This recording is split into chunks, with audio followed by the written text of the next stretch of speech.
care just for a few minutes, and then we'll go to the phones, 888-589-8840. And, you had President Obama doing two things last week, again, right before a holiday, hoping it'll get lost in the chaff. Number one, we talked about this Wednesday because it was leaked on Tuesday, so we had time to process it on Wednesday. Not going to go over the whole thing. But Obama unilaterally decided that he was going to suspend the law that requires employees to provide health care for their employees next year in 2014. Just dropped it on his own. He can't do that. He's got no authority. The Constitution tells him he has to see that the laws are faithfully executed. That's his job description, according to the Constitution. He doesn't get to pick and choose which parts of the law he wants to uphold. And then Friday, they issued a ruling that for these exchanges, that the exchanges are going to have to take people's word for it that they're eligible for subsidies. They're not going to verify their income levels. They're going to do kind of a spot check here and there, but they are instructed, they're told no verification is necessary. Whatever figure they give you to determine whether they're eligible for subsidies, that's the figure that you've got to accept and you got to work with. So these are two major, these are Titanic-sized holes in Obamacare. And even the left is realizing this is doing a lot of damage to Obama and to Obamacare. Here's Andrew Mitchell talking with Chuck Todd, clip number, let's go back to clip number 3. This is Jonathan Karl talking with George Will on ABC, talking about the shenanigans that the Obama administration, completely illegal, utterly lawless, totally unconstitutional, kind of shenanigans that he's pulling. Here's Jonathan Karl with George Will. Let's listen. George, the real big political story this week was a significant setback for the White House on the health care law. They are delaying the implementation of the employer mandate that requires all companies over 50 employees to provide health care. How big a setback? What's going on? They're changing the law. We have a Treasury Secretary. We have 3 Deputy Treasury Secretaries, underneath whom there are 12 Assistant Secretaries. Late Tuesday afternoon, they sent out one of the 12. Didn't send him out. He did it on a web posting that said, by the way, the law passed by Congress that makes no provision for waiving this shall be waived. By the way, they did this while the entire White House press corps was on a plane from Tanzania on a 20-hour flight. But anyway. Here is the problem. In addition to the fact that Obamacare is hideously complicated Rube Goldberg contraction, beyond that, it puts in place perverse incentives. The employer mandate says if you have 50 or more full-time employees, and until Congress changes this, which it will, it defines full-time employees as 30 hours a week, you have to pay a substantial sum for each of their health care. Now, the employers, not being dummies, have said, well, let's have fewer employees and make many of the employees we have part-time employees. Working 29 and a half hours. Well, the Obamacare requires for it to work mass irrationality, both on the part of employers to ignore that incentive and on the part of young people who are supposed to pay 3, 4, 5 times more for health insurance than it would cost them to just pay the fine and ignore it.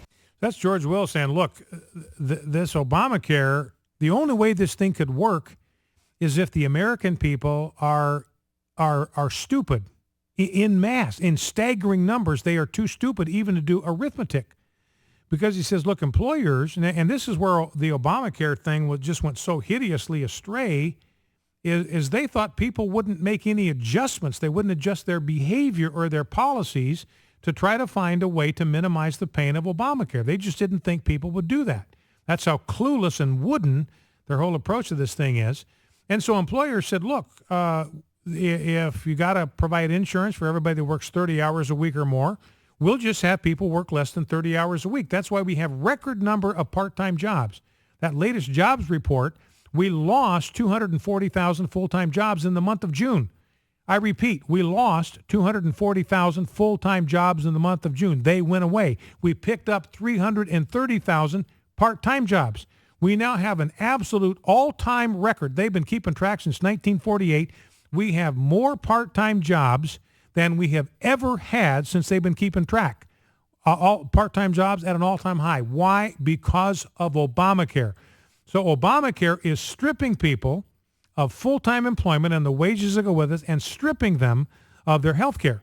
And then young people and this is what Will was talking about there in the last part of that soundbite, young people, for Obamacare to work, right now a young person can get a year's worth of health care for about $800.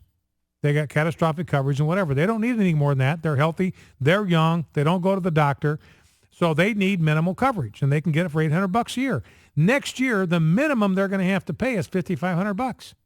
And so Obamacare is predicated on these millennials thinking, hey, I'm fine with that. I'm happy paying 3, 4, 5 times what I'm paying this year for health care. I'm going to take one for the team. I love Barack Obama. I love my country. I love my fellow man. I'm going to eat it for the rest of my fellow. It's not going to happen. They are just not going to get insurance at all, and they're just going to pay the $95 fine. And so Obama's not going to have the money he needs to provide health care for senior citizens. Now, even Andrea Mitchell, clip 4, even Andrea Mitchell and Chuck Todd recognizing this is a problem for Obama. Let's listen. And you have to have a certain coherent whole for this to work economically. You can't nibble away at it. And in fact, these are big bites out of it.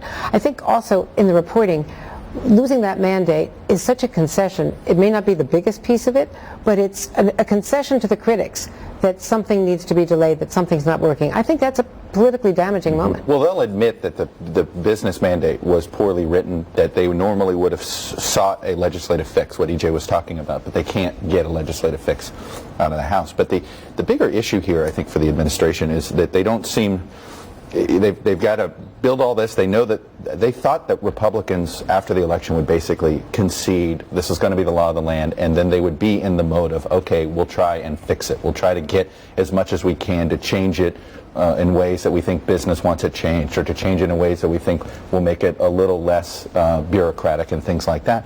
But they're not getting. And here's Rick Klein on This Week ABC saying, look, the train wreck analogy may be too weak. You have even Democrats saying that implementing Obamacare has the potential to be a train wreck. Well, now you have the prospect of a slow motion train wreck.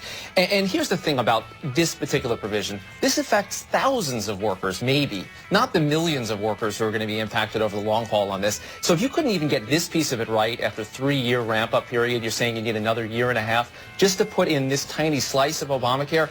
So that's Rick Klein saying, look, this is not going to be a train wreck. This is going to be a slow motion train wreck. Remember Back to the Future 3, where that railroad bridge magically appeared just in time? Ain't going to happen with Obamacare. We're going into the abyss. Back in 2.